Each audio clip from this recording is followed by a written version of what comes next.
Serial versus real life.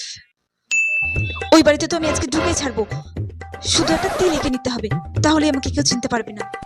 এবার আমিও দেখবো ওই বাড়িতে ঢোকা থেকে আমাকে কে আটকায়। ও বাবা গো, কে তুমি? আমাদের বাড়িতে তুমি কি করছো? আমি তো তোমাকে চিনতে পারছি না। মা আমাকে চিনতে পারছে না, তার মানে তো সত্যি আমাকে চেনা যাচ্ছে না। সরি আন্টি, আমার ভুল হয়ে গেছে। আমি পাশের বাড়ি ঢুকতে গিয়ে আপনাদের বাড়িতে ঢুকে পড়েছি। সরি, আমার ভুল হয়ে গেছে, আমি এক্ষুনি চলে যাচ্ছি। উফ, ভুল হয়ে গেছে মানে? মজা করছো নাকি আমার সাথে? যাও, এক্ষুনি বেরিয়ে যাও।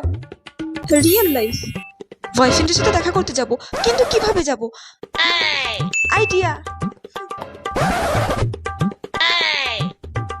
যাই, এবার চুপ করে বাড়ি থেকে বেরিয়ে যাই। আচ্ছা, কোথায় যাচ্ছিস তুই? ধুরবেন, মা আমাকে কি করেছিল? তুমি কি করে জানলে আমি এটা? কিভাবে জানলাম? তোর হাঁটার ধরন দেখে।